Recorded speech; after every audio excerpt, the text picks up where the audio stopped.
What up, Skit Gang? It's your boy Skit. Welcome back to the Skit Show. Happy Thanksgiving. Yes, it's Thanksgiving today. I just got through eating a whole bunch of food. I'm about to release this video for you same day. And I'm about to head back because we might be, hitting the club, doing what we do. You know what I'm saying? Yeah. I know y'all out there going hard right now. But check this out. Today, we're going to be reacting to, I guess, P. Diddy. The judge makes a bombshell ruling on jail release. I don't know what that's about, but let's get into it.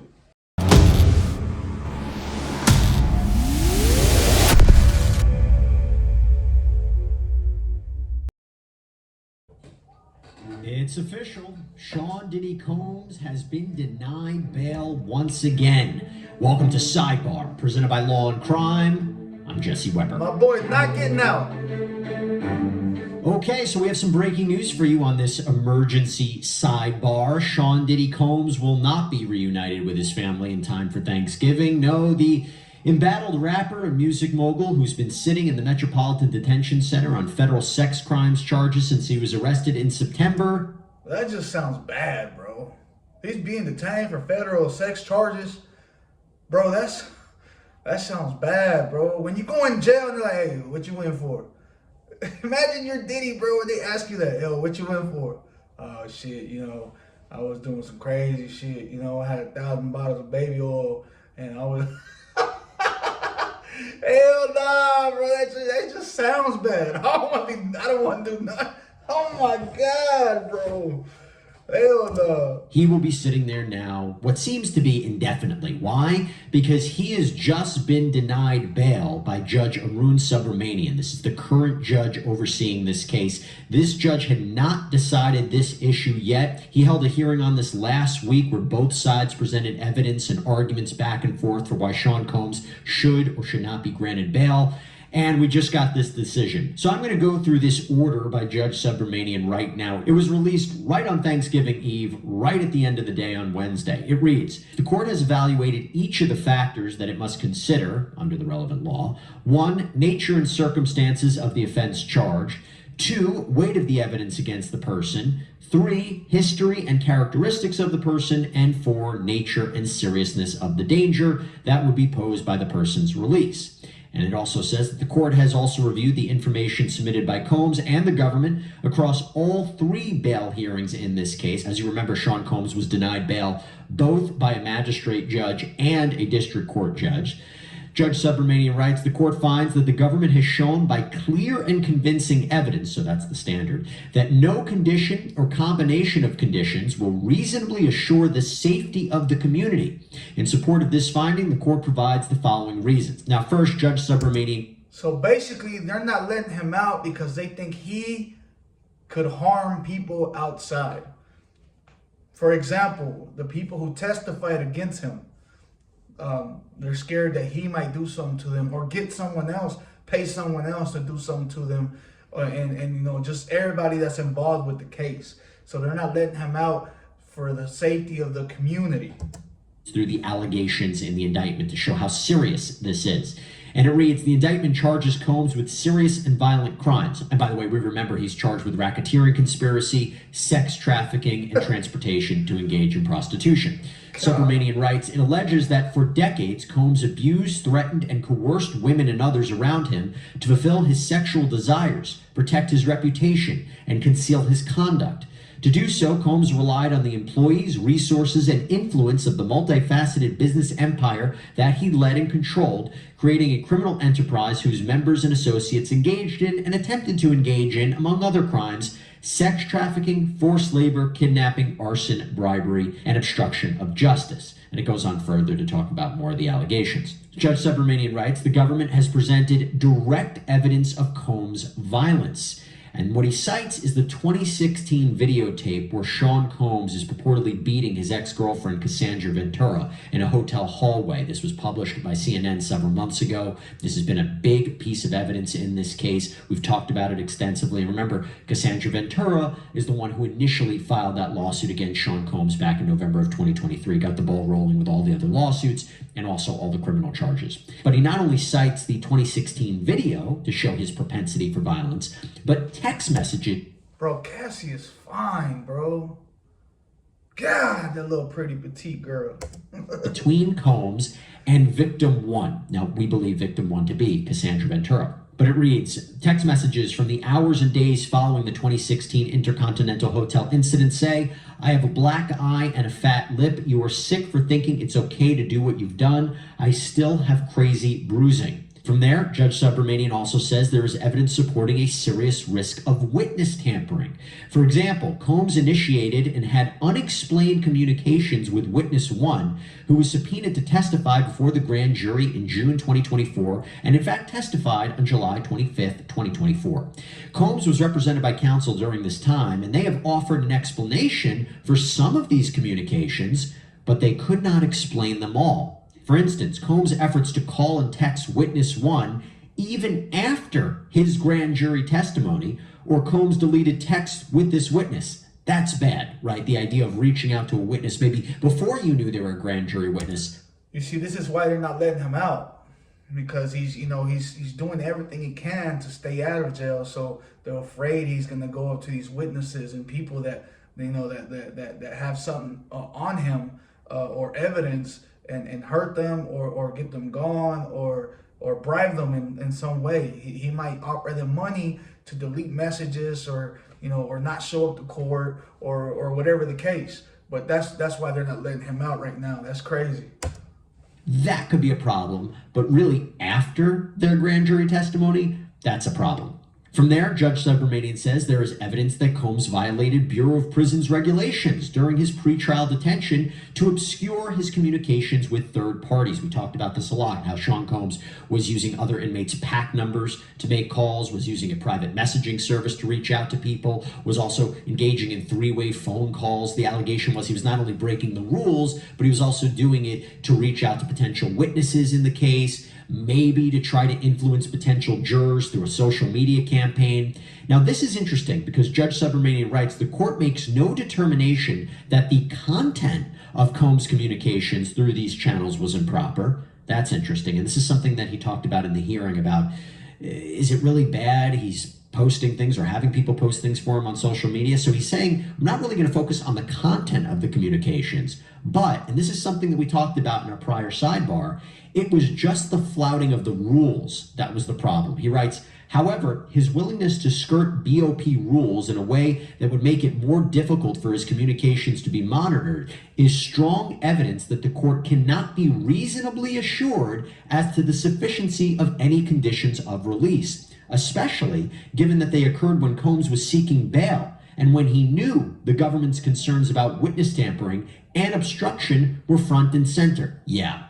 Really bad that he's doing this when he's already accused of obstruction and he's under the government's eye. But, and this is also interesting, you know another reason why the court was skeptical about Sean Combs being released? And, Judge Subramanian at least kind of entertained what would bail look like, what would pretrial release look like. He went on a back and forth, and we'll talk about this in a minute, where Sean Combs' attorneys had said he has an apartment in New York, there will be private security. Well, here's what the court says. The court doubts the sufficiency of any conditions that place trust in Combs and individuals in his employ, like a private security detail, to follow those conditions. So, wow. So it really seems swayed by the prosecution's argument that his private security team could probably be susceptible to manipulation. Now, this part is fascinating. There was a back and forth at the beginning of the hearing, and we're going to get into it in a little bit, where Judge Subramanian was asking Sean Combs' lawyers about a discrepancy. You might recall that there were materials that were photographed from Sean Combs' jail cell.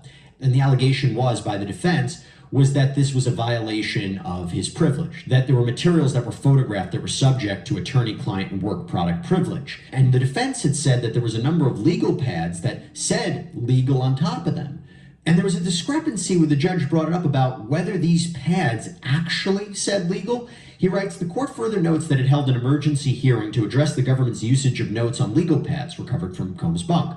At that hearing, defense counsel advised all these legal pads say legal. Yes, they're marked as legal. After the hearing, the court inquired why, in light of counsel's representation that the notes at issue were on legal pads that were clearly marked as legal, photographs taken during the sweep show no such label. Let me show you why I stopped paying for all my other sample libraries. This is Arcade by Output. This thing has sounds. Labels.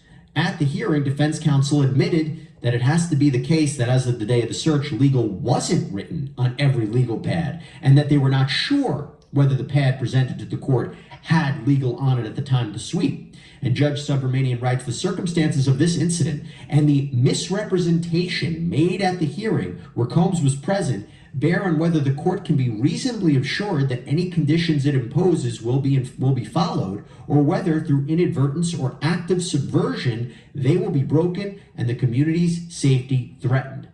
Almost seems like the judge is saying, defense, can't trust you. And then finally, Judge Subramanian distinguishes Sean Combs' case from the Mike Jeffries case, the former Abercrombie & Fitch CEO who was just recently arrested on sex trafficking charges in New York. He's facing charges in federal court in the Eastern District of New York as opposed to the Southern District, but same thing. And the idea there was he was released on $10 million bail, very similar allegations, sex trafficking. But this is what the judge writes. In United States v. Jeffries, while the government raised danger, its principal concern with respect to defendant Mike Jeffries was flight. He had no criminal history. The alleged criminal conduct, which did not involve the kind of violence or RICO allegations made here, racketeering allegations made here, abated nearly a decade ago, and Jeffries was 80 years old. So that's how he's distinguishing that case from Combs. And so ultimately, he denied Sean Combs bail. And right now, it seems that the only other option for Sean Combs will be to try to appeal this to the Second Circuit Court of Appeals. They had originally appealed it up there, but they put it on pause so they could actually go back to Judge Subramanian, but now that has been defeated for them. Now, we have these text message conversations between Combs and victim one in the case, who we believe to be Cassandra Ventura.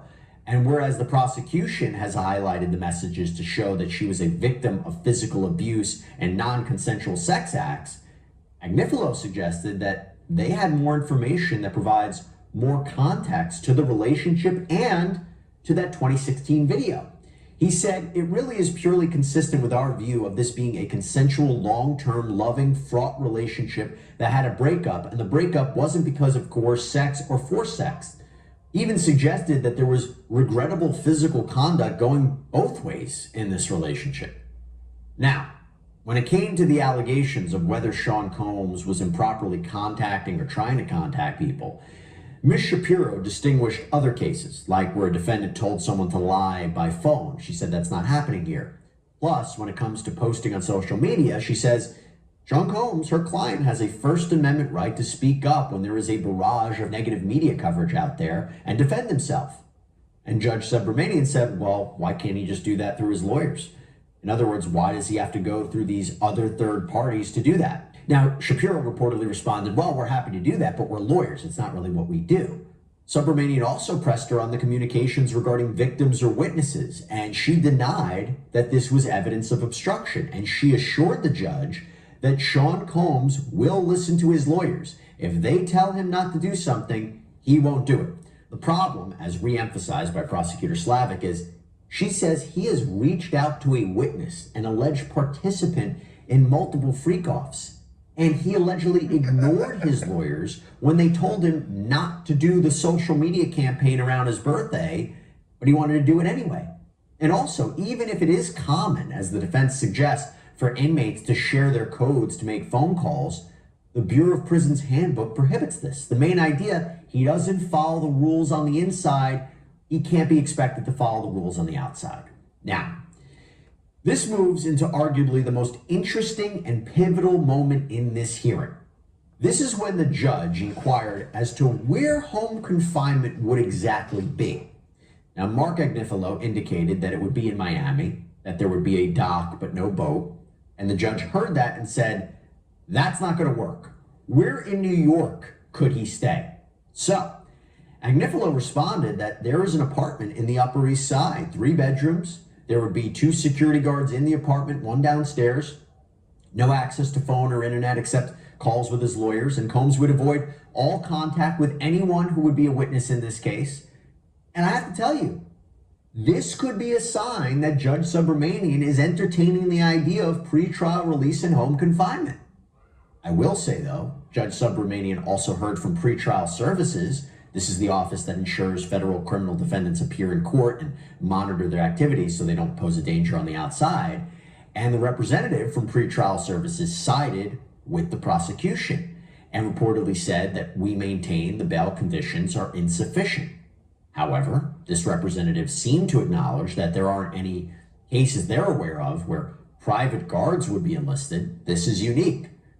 So, what did the judge decide?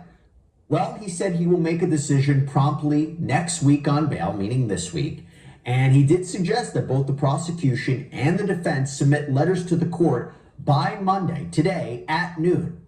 And one of the questions is, what can Sean Combs say or not say right now? And those letters just came in. So the defense pointed to the recent case of United States versus Donald Trump when it comes to what Combs can say about his own case. Because Mr. Combs is, quote, a criminal defendant and is presumed to be innocent, he has a, quote, greater constitutional claim than other trial participants, including counsel, to criticize and speak out against the prosecution and the criminal trial process that seek to take away his liberty. Accordingly, the court should apply Trump's heightened standard when considering Mr. Combs' speech here. The defense also argued again that what Combs had to say was protected under the First Amendment, free speech. Alexandra Shapiro cited multiple court cases in her letter. The cited examples do not even remotely implicate the types of possible prejudicial speech that courts have previously considered. This is not speech about witness testimony or cooperation that imperils the availability, content, and integrity of witness testimony, nor does the speech target known or reasonably foreseeable witnesses concerning their potential participation in the criminal proceeding. Mr. Combs did not make public statements in an attempt to discredit testimony for the prosecution or make evidence available to the news media. The speech does not concern any attempt to publish court-ordered discovery, and this is not a case where the party's expression was itself obstructive. The government is essentially arguing for a standard in which the entire press community and civil plaintiffs and the government itself can wage war against Mr. Combs' reputation, but Mr. Combs can't even try to influence public opinion himself in response. So basically, bro, they're not letting my boy out yet. And then his lawyers were saying, oh, how come you let the Abercrombie and Fitch dude out, but not Diddy? And it's the similar charges. But what the judge said is the difference between Diddy and the Abercrombie and Fitch dude, the old white dude, is that he's 80. They let him out because he can't fly, so he can't leave, the states, and he doesn't have a RICO charge, basically. So it's a similar charge than what Diddy got, but Diddy got like extra charges. He got a RICO. He's in jail doing things he shouldn't do, like using other people's like phone, like they kind of with phones and pictures, and so they're saying if he can't follow the rules inside jail, what makes you think he's gonna follow the rules outside of when he's out? You know what I mean? On bail or whatever. So they're not letting my boy out, and I see why. My boy's been he's been messing up the whole time he's in there. You know what I'm saying?